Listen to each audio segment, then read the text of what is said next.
Okay, I did a video about Errol Short and people pretty much liked it, so I thought I'd do a long version video to it that, Earl really ain't got to hold his head down about losing to Crawford.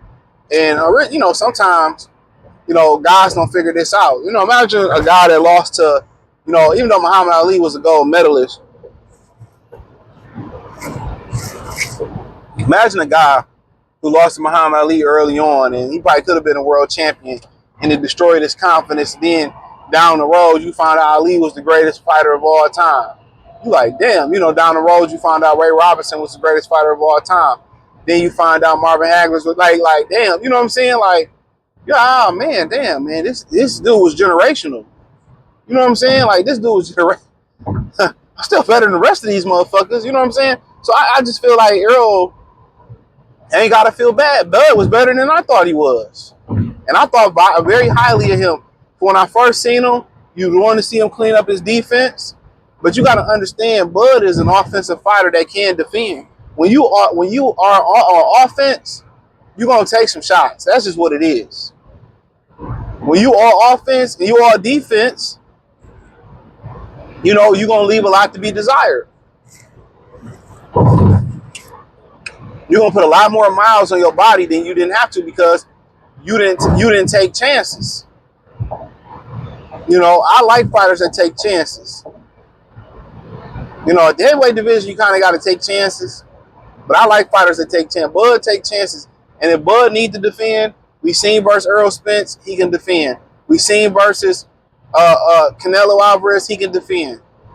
Danny Garcia was considered one of the best catch and shoot fighters in the sport of boxing. Crawford is just show, guess what? I'm the best catch and shoot fighter in the sport of boxing. So it's like if I'm Errol Spence, like, damn, I just lost to an all-time great. An all-time great. Even my best version wasn't going to be enough to defeat this guy. And that's okay.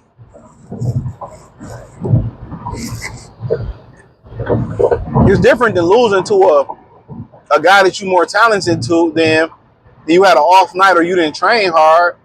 Or it's different than, losing to a guy that's,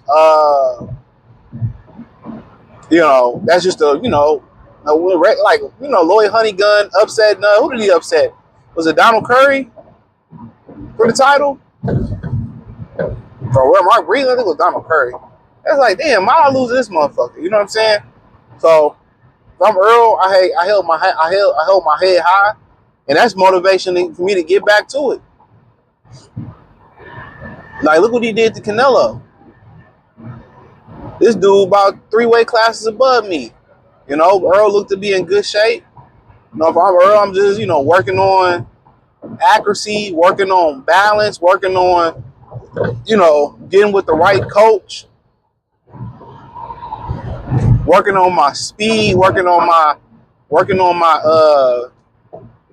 like I said, my balance, my speed, my agility, working on my technique, my craft, where I went. Ain't no shame to that. Ain't no shame. Like when I hear people say, well, Charles Barkley never won a championship. Ain't no shame to losing to Michael. You lost to the best. No shame to losing to Bill Russell. You lost to the best. Ain't no shame to losing to Magic and Bird. When people talk about Michael, you lost to the best. Shoot, ain't no shame to losing to Isaiah. You lost to the best. Now you talking about you losing to lesser guys and shit like that. You losing to the Cleveland Browns, shit like that. The 1981, what did Steve Harvey say? 79 Browns. Yeah, it's different. You losing to the Brooklyn Nets and shit. So I think he should hold his head high. Sometimes it be like that, man. You run into a guy that's just special. And Bud Crawford is that special guy. And I believe the guys that was in his amateur class knew it.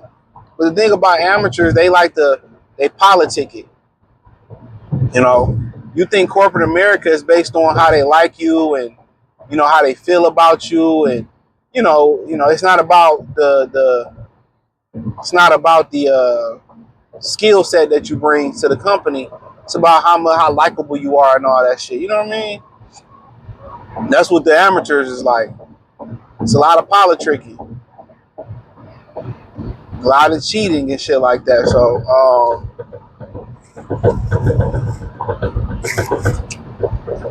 but for the most part,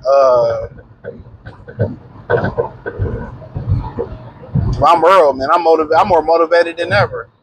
And now you know why Jamel Charlo wasn't trying to shoot the fade with Terence Crawford. It was told us behind the scenes. There was no way Al Heyman was going to allow Crawford to get Errol Spence for undisputed and Jamel Charlo. So rather than that, Charlo just, sold out for Canelo, dropped all his belts. And the crazy thing about that is Charlo is a bigger guy than Terence Crawford. Jamel Charlo is a bigger guy. Frame, look at how wide him and his brother Frame is. But like I said, when we went back and watched some of that fight, I see that he wasn't physically, he physically didn't feel himself. He was just in there just trying not to get knocked out.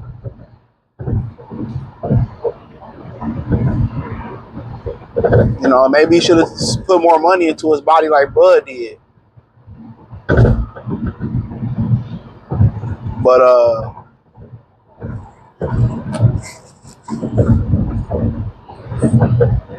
But yeah, if I'm Earl, hey, I'm feeling refreshed.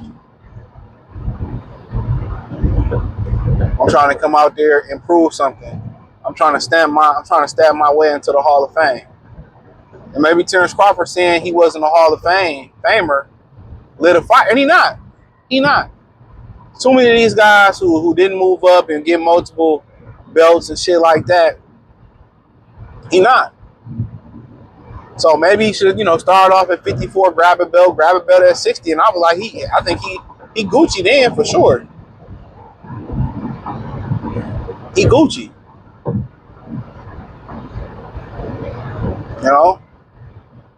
People can say, oh, you can just do what Crawford did. What Crawford did, 95% of boxing ain't got nowhere near that skill set.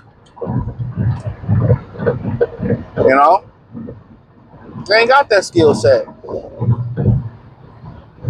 So it's a different ball game.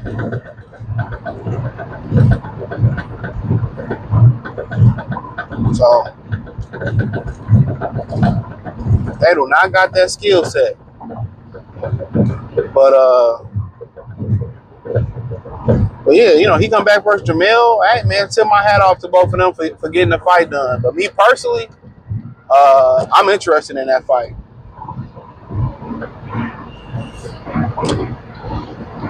I think that's a really, really good fight.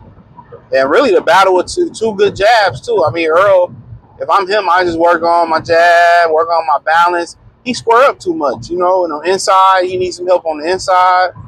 Especially moving up in weight. A little help on the inside, and I think he'd be straight. Some things that he just got to clean up. But I feel like he should be more motivated now than ever to get in the game. That's how I feel. Let me stamp my ticket to the Hall of Fame. Even though people always remember Mildred Taylor, they remember him for losing to Chavez. He regained the title. He ended up being a world champion. Nobody talk about that. I think he fought Terry Norris again, and he lost. But that wasn't the end of his chapter. So sometimes you got a beginning and then you got a second chapter. This is second chapter. Took the time off, let the body heal, seemed to be in good shape. Probably been in the lab working. The mid work looked a little sloppy, but for him, I would just get with somebody that can just help me refine what I do.